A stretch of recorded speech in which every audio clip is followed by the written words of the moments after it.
In the valley of Elah, a shadow loomed large. Not merely the shadow of a man, but of defiance, fear, and spiritual crisis. Goliath, a towering figure of 9 feet 9 inches, seemed to embody human strength, unyielded to divine will.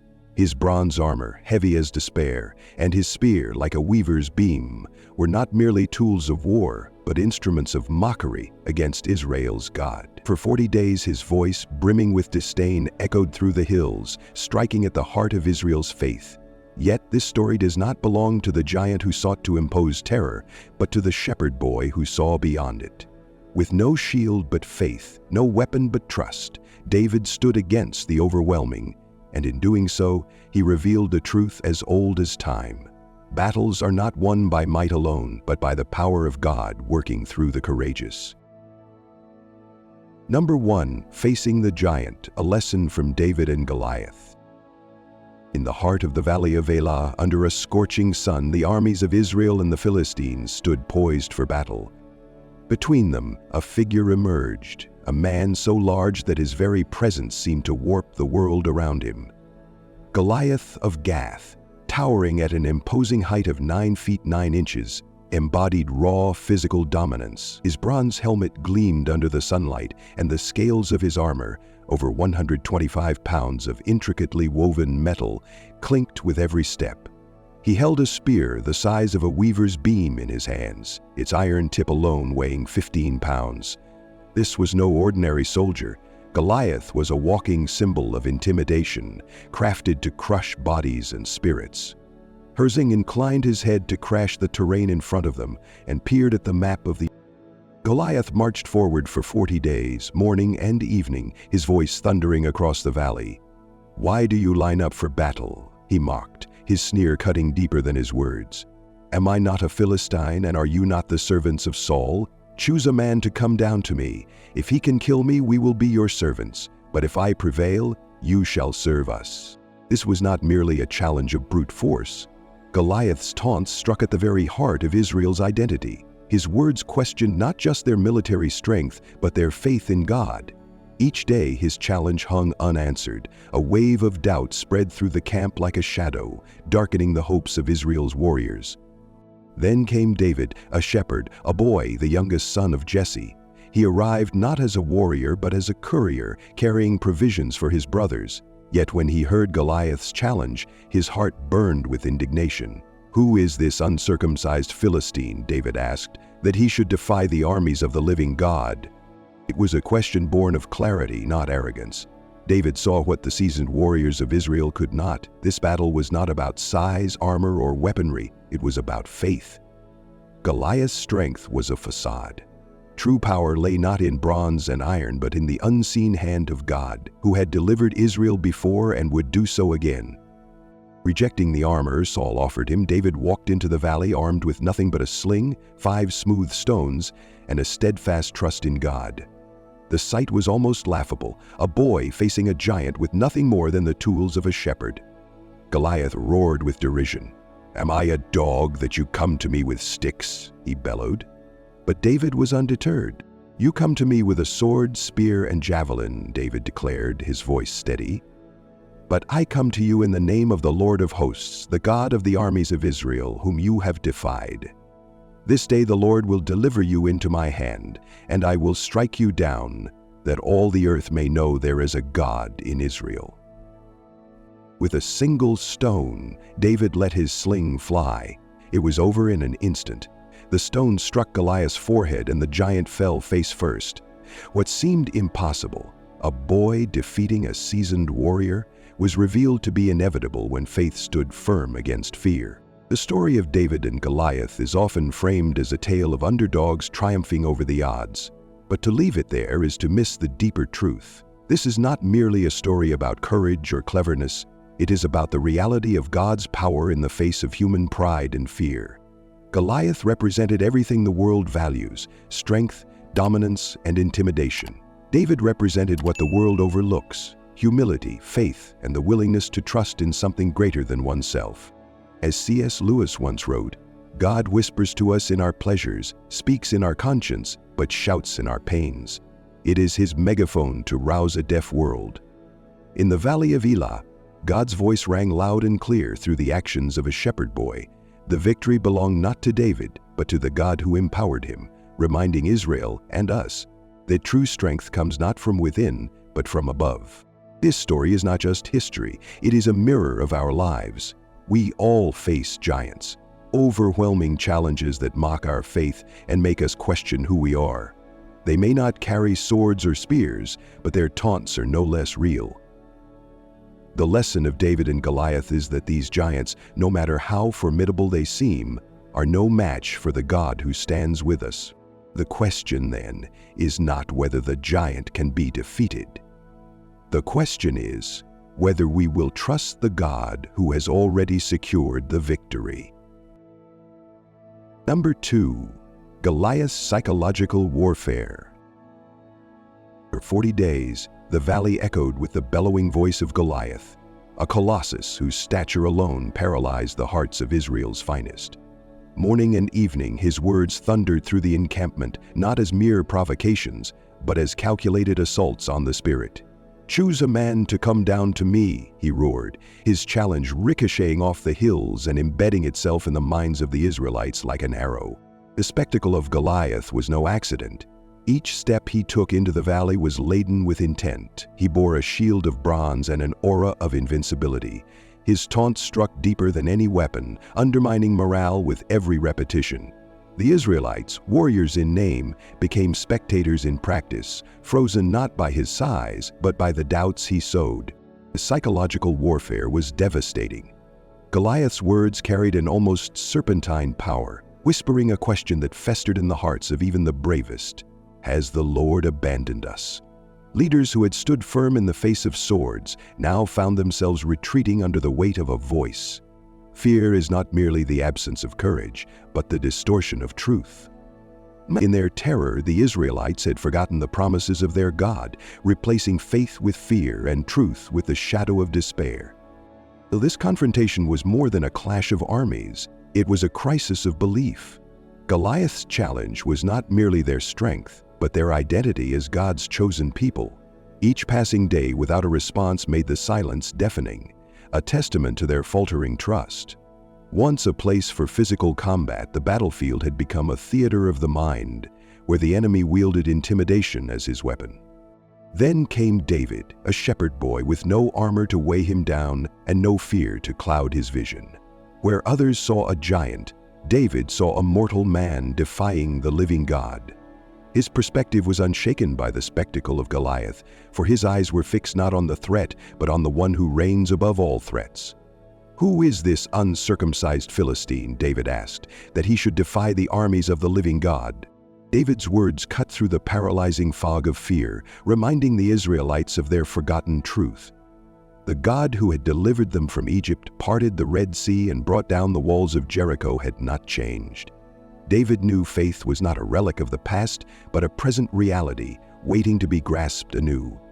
It was not a clash of equals when David stepped onto the battlefield. For all his might, Goliath was fighting on borrowed strength, a strength that crumbles under the weight of divine power. David, armed with a sling, a few stones, and an unshakable faith, embodied the essence of Israel's calling, to trust in the Lord's deliverance. The sling twirled, the stone flew, and Goliath fell. In an instant, the psychological stronghold that had paralyzed Israel for 40 days collapsed. The victory was over a giant and the lies he had sown. It was a triumph of faith over fear, truth over intimidation, and God's power over human presumption. This story, like all true tales of faith, is a reminder. The enemy's greatest weapon is not the sword but the whisper. It is the subtle suggestion that God is absent, that his promises are void, and that we stand alone. Yet, as David's victory so boldly proclaims, no giant can withstand the power of faith in the living God. When we fix our eyes not on the size of the challenge, but on the greatness of our Creator, the giants of fear and doubt crumble before us. The battlefield of faith is as relevant today as it was in the valley of Elah. Goliath's voice echoes still, though now it speaks through the doubts and fears that assail us. But the same God who empowered David empowers us. The question is not whether the giants will fall, but whether we dare to stand, sling in hand, trusting in the one who never fails. Number 3. David's unexpected arrival. The sun was high, casting its golden light over the rugged hills of Judea. David, a young shepherd, moved swiftly over the uneven terrain. His sandals kicked up small dust clouds as he carried a satchel filled with bread and cheese. His father Jesse had sent him with provisions for his brothers, who were stationed at the battlefield where Israel faced the Philistines. David's heart was light, even as his ears picked up the distant murmur of war preparations. He had been content in the fields, playing his harp and tending his sheep, but this errand stirred something deeper in him, a sense of purpose he could not yet name. When David arrived at the Israelite camp, the air was tense. Soldiers stood in clusters, their faces shadowed by fear and doubt. The name on everyone's lips was the same: Goliath. A towering figure of menace, Goliath had emerged daily to hurl insults at Israel's army and defy the God of their covenant. Small and unassuming, David threaded his way through the camp until he found his brothers. Their faces hardened when they saw him. "What are you doing here?" Eliab, the eldest, scolded. "Shouldn't you be with your sheep?" But David hardly heard the reprimand. His ears were filled with the taunts of Goliath, his heart pounding with indignation. How could this Philistine mock the armies of the living God? To David, this was no mere challenge of strength. It was a spiritual battle, a direct affront to the identity of Israel and the glory of God. "Who is this uncircumcised Philistine?" David asked, his voice steady despite his youth, "that he should defy the armies of the living God?" His words rippled through the camp, reaching King Saul himself. David was brought before the weary monarch, his presence like a sudden breeze breaking the suffocating heat of doubt. "You are but a boy," Saul said, his eyes searching David's face. "And Goliath has been a warrior since his youth." David did not flinch. "Your servant has tended his father's sheep," he began, his voice carrying an assurance beyond his years. "When a lion or a bear came and took a lamb, I went after it, struck it, and rescued it. The same Lord who delivered me from the paw of the lion and the bear will deliver me from this Philistine." It was not arrogance that filled David, but faith. He saw what the others could not, that the battle belonged to God, not to swords or armor.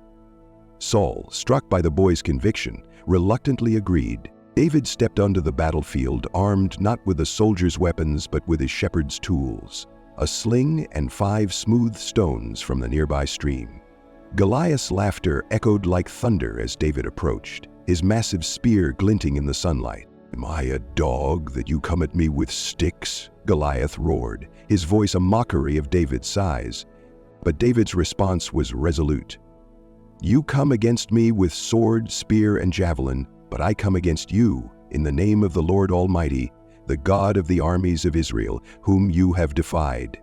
This day the Lord will deliver you into my hands, and the whole world will know that there is a God in Israel." Curse. The tension in the air was palpable as David placed a stone in his sling. He swung it with practiced precision, the stone flying swift and sure.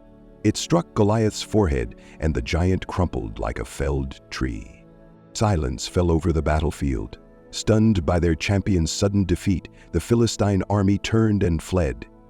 Israel's soldiers, emboldened by David's victory, gave chase, their shouts filling the valley. In that moment, David's faith had transformed the impossible into reality. His courage was not born of strength or skill, but of an unwavering trust in God's power to deliver. As David stood over Goliath's fallen form, his small frame casting a shadow over the giant, the truth was undeniable. Victory belonged to the mighty and the faithful. Number 4. David's courage, a lesson in faith. The valley lay silent as the armies of Israel trembled before the Philistines. Goliath, a towering warrior with a voice like thunder, issued his daily challenge, a single man to face him in battle. None dared step forward until David, a shepherd boy from Bethlehem, arrived with bread for his brothers. His youth was no shield from his resolve. David's eyes did not see an invincible giant, but a blasphemer defying the living God. The boy was summoned when word of David's boldness reached King Saul. Saul's tent was heavy with doubt. and his first glance at David only deepened his skepticism. "You are but a boy," the king said, his voice laced with concern. "This man has been a warrior since his youth." David's response was calm yet unwavering. "Your servant has tended his father's sheep," he began, recounting his encounters with lions and bears. "When they came to steal a lamb, I pursued them. I struck them down and rescued the flock.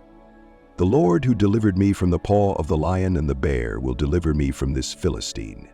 His words were not bravado, but a testimony to a faith forged in the wilderness. Each predator he had faced was not merely a beast, but a trial in which God's strength was revealed. Saul listened, caught between disbelief and awe.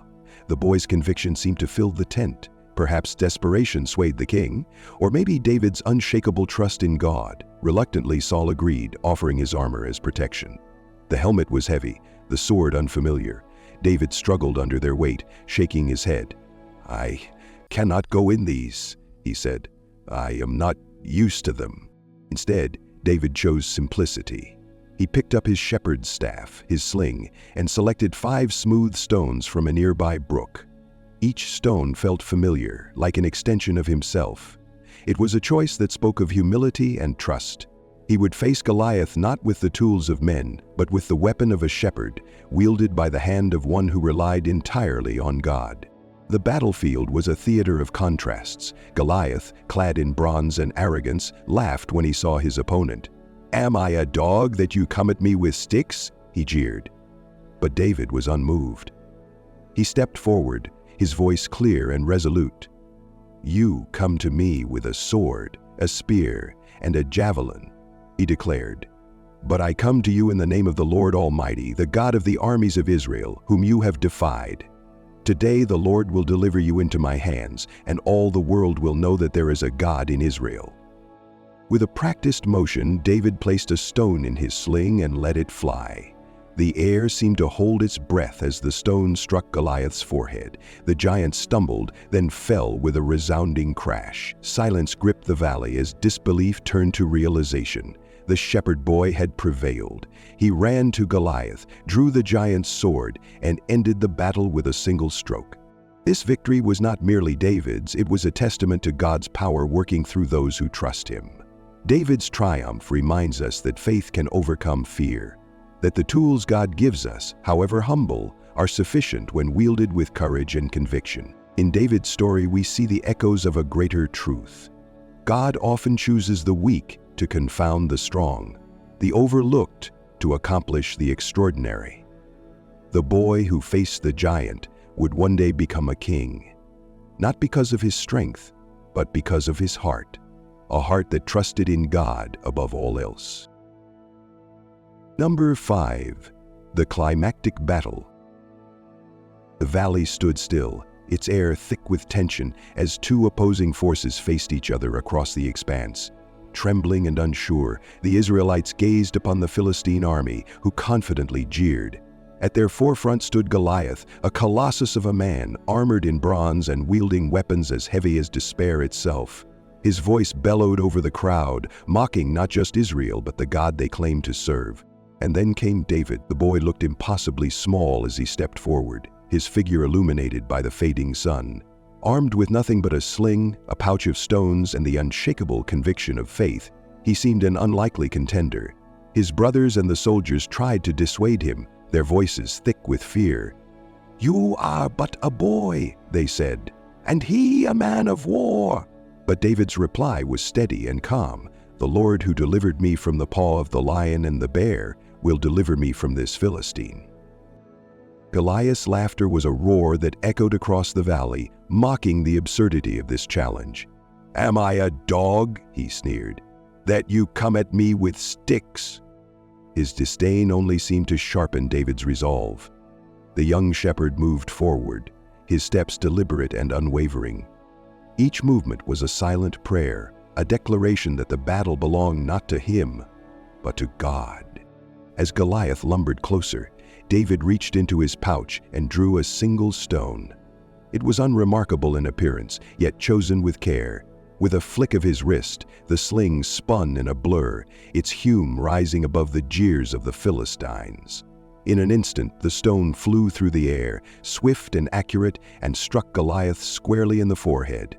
The giant paused, his expression shocked, as if he could scarcely believe what had happened. And then he fell. The earth shook as Goliath's body hit the ground, his fall a thunderous reminder of the futility of pride.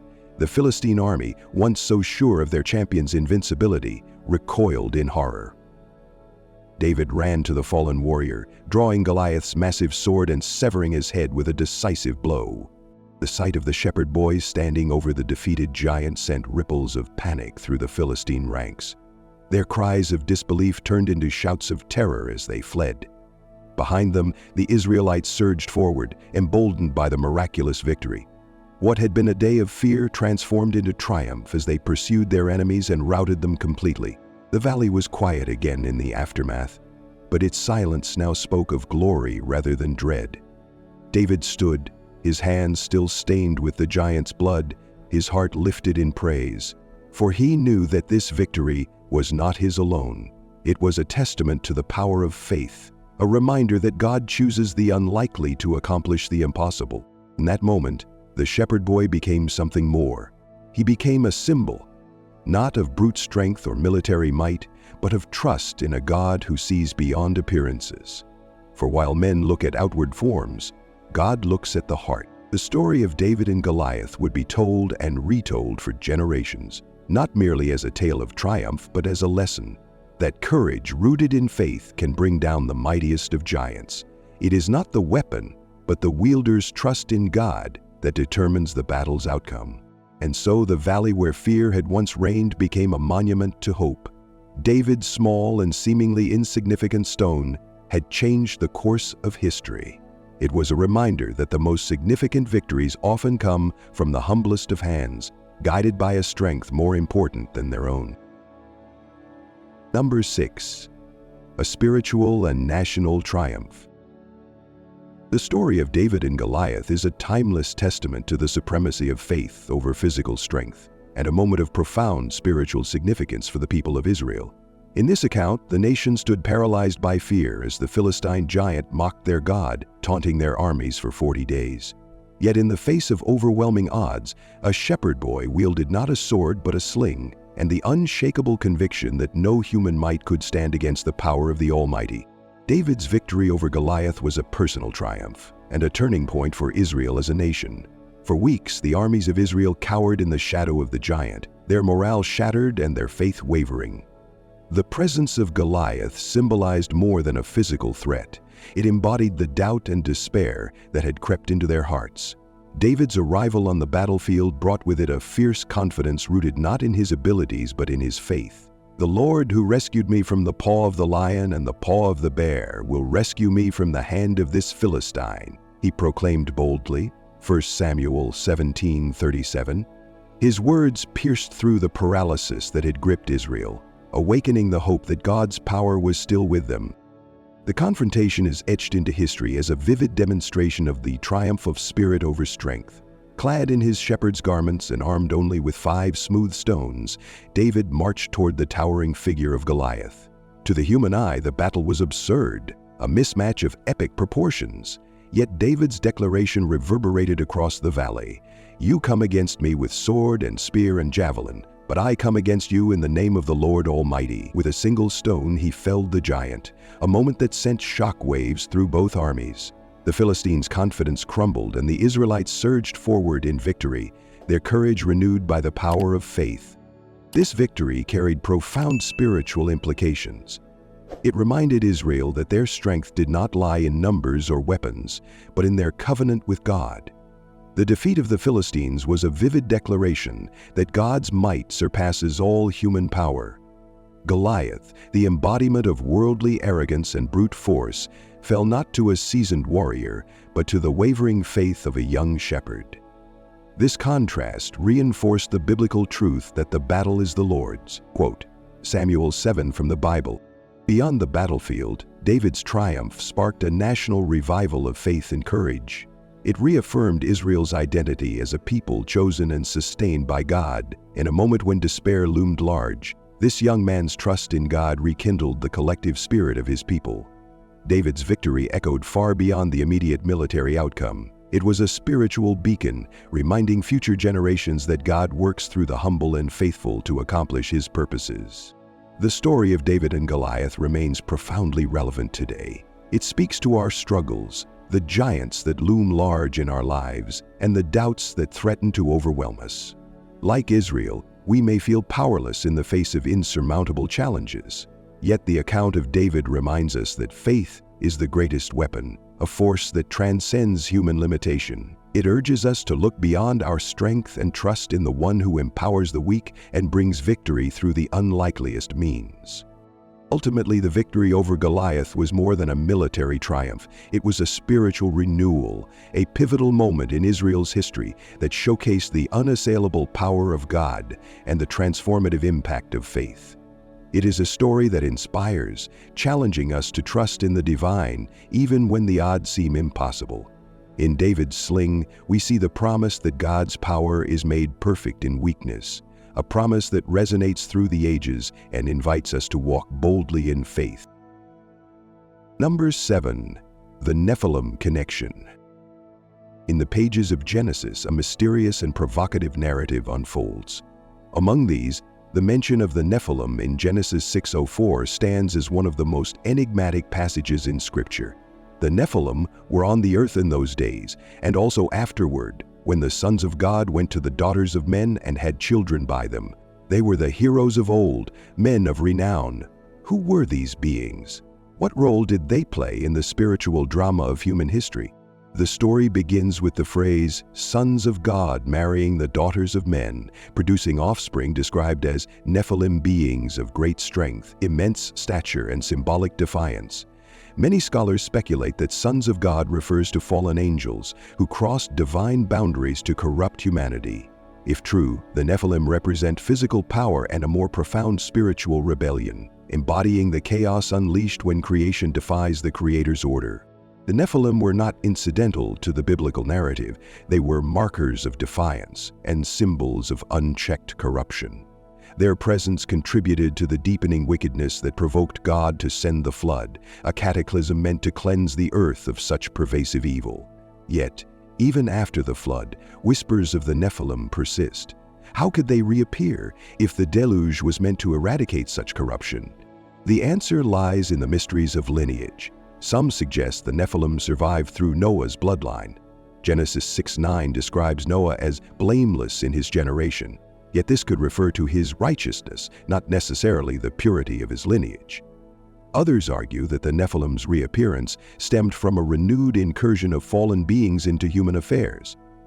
Either way, their continued presence post-flood signals that humanity's spiritual battle was far from over. Enter Goliath, the towering Philistine champion who terrorized Israel during King Saul's reign. Many connect Goliath and his kin, the Rephaim, Anakim, and others, to the Nephilim of old. These giants were more than physical adversaries. They represented spiritual opposition to God's people. When young David faced Goliath, the confrontation transcended mere human warfare. David, armed with faith and a sling, symbolized God's power prevailing over evil forces that sought to dominate and intimidate. What makes this narrative so compelling is not just the physical might of these beings, but what they represent: the ongoing tension between divine order and rebellious corruption. In every era, humanity faces giants, insurmountable forces, defying God's authority and seeking to lead His people astray. The Nephilim remind us of the cost of disobedience and the enduring need for courage and trust in God's providence. Consider this parallel. Just as the Nephilim symbolized rebellion, their defeat symbolizes God's ultimate sovereignty. The flood was not merely an act of judgment, but also one of renewal, an assurance that no power, however immense, can thwart God's redemptive plan. Similarly, David's victory over Goliath was not merely a military triumph, but a divine proclamation that faith can overcome even the most formidable opposition. The story of the Nephilim, far from being a relic of ancient texts, resonates deeply with modern readers. It speaks to the unseen battles that rage around us, spiritual conflicts that challenge our faith and demand our dependence on God. The giants we face may not be literal, but they are no less accurate. Fear, doubt, oppression, and the pervasive corruption of a world out of alignment with its creator. In pondering the Nephilim, we are reminded of humanity's dual nature, created in God's image, yet susceptible to rebellion. The narrative challenges us to align ourselves with the divine order, to stand firm against the chaos that threatens to overwhelm, and ultimately, it assures us that God's purposes will prevail, no matter how daunting the opposition. Exhales FCS. The mystery of the Nephilim is, at its core, a reflection of a larger story, one in which the forces of light and darkness clash, and victory belongs not to the strong or mighty, but to those who trust in the Lord. Like David before Goliath, we are called to face our giants, confident not in our power, but God's. For in the end, the battle is not ours, but His. How many fall? Number 8. Battles with Goliath's brothers. The echoes of defiance had not been silenced in the shadow of the hills where Goliath once fell. David, now king, led his men into battles against adversaries as fearsome as the Philistine champion who had defied the armies of the living God. Among these enemies were the brothers of Goliath, giants, who loomed large in stature and in the symbol of their rebellion against God's authority. Each confrontation between David's men and these giants was a trial of both physical might and spiritual faith. These battles were not mere skirmishes, but vivid reminders of the unseen conflict between the forces of God and the forces of darkness. One of these giants, Ishbi-Benob, sought to kill David in a moment of vulnerability. Armed with a spear weighing hundreds of shekels and clad in arrogance as thick as his armor, he believed he could extinguish the flame of Israel's chosen king. But Abishai, one of David's mightiest warriors, intervened. With a fierce loyalty born of his faith in God and love for his king, Abishai struck down the giant and saved David's life. Then David's men swore an oath, "You shall no longer go out to battle with us, lest the lamp of Israel be quenched." They recognized David not only as their leader, but as the Anointed One, a living symbol of God's covenant with His people. To lose him would be to risk plunging Israel into darkness. The lessons from these battles were profound. Each victory underscored that triumph belonged not to the strength of men, but to the providence of God. The giants represented more than physical enemies. They embodied spiritual opposition, pride, defiance, and the temptation to trust one's might. Yet through these struggles, David and his men learned anew to rely on God as their ultimate defender. Consider the tale of Sibbecai, who fought and defeated Sap, another of Goliath's kin. Sibbecai was not known for his size or power, but was steadfast in faith. His courage reflected that God's strength is perfect in human weakness. In the same vein, Elhanan, another warrior of David, faced a giant whose spear resembled a weaver's beam. With the same confidence that David had shown in his youth, Elhanan trusted not in weapons but in the God who delivers His people. These accounts also reminded Israel that their battles were never solely their own, whether against giants or armies. They were part of a grander narrative, a divine story where faith and obedience determined victory. When David first faced Goliath, he proclaimed, "The battle is the Lord's." That declaration echoed through these later confrontations, teaching Israel that their security lay not in kings, armies, or swords, but in their covenant with God. In their defiance, the giants were strikingly similar to the spiritual adversaries we face today. Their pride mirrors the arrogance of sin, their size the seeming impossibility of overcoming temptation, and their persistence the unrelenting nature of doubt. Yet, as David and his men demonstrated, these battles can be won, not by human effort alone, but by faith in God's promises and the strength He provides. David's men understood this deeply. Their vow to protect him was not born of fear, but reverence for God's plan. They saw David as a lamp, a light entrusted to them, illuminating God's presence among His people. To let that light be extinguished would be to neglect their divine calling. This realization bound them together, not just as warriors, but as servants of a higher purpose. Through these stories, we are reminded of the spiritual battles we face in our own lives. Like David's men, we are called to protect the light of faith, to confront the giants of doubt and despair, and to trust in the God who has already secured victory. Every confrontation and challenge is an opportunity to deepen our reliance on Him and witness His power at work. And so, the story of David and his battles with Goliath's brothers is not merely a tale of ancient heroics. It is a timeless narrative of courage, faith, and the enduring truth that God's strength is made perfect in our weakness. Just as David trusted in God to deliver him from his enemies, so too can we trust in the One who fights for us in every battle we face. Number 9. Lessons from David's story, Faith Beyond Strength. Amidst the grand tapestry of biblical narratives, the story of David stands as a luminous thread, weaving lessons of faith, courage, and reliance on God. In the epic confrontation between the shepherd boy and the Philistine giant, Goliath, we find a profound truth. Strength is not measured in swords or stature, but in trust in the divine. David's story begins not as a warrior's tale, but as the journey of a young boy tending sheep in the hills of Bethlehem. When Israel faced the threat of the Philistine army, Goliath's challenge, a call for a champion, echoed across the valley. While seasoned soldiers quailed in fear, David stepped forward with an audacious confidence rooted in something far more significant than human strength. David's declaration, "The battle is the Lord's," 1 Samuel chapter 17 verse 47, reveals a perspective that shifts the narrative. It redirects focus from his inadequacies to God's infinite power. This was no bravado, it was faith in action. David did not wear Saul's armor, which was heavy and unfamiliar. He chose instead the simple tools of his trade, a sling and 5 smooth stones. What others saw as insufficient, David viewed as divinely sufficient, for his trust rested not in the tools, but in the one who guides them. The encounter between David and Goliath is as much a battle of faith as a physical confrontation.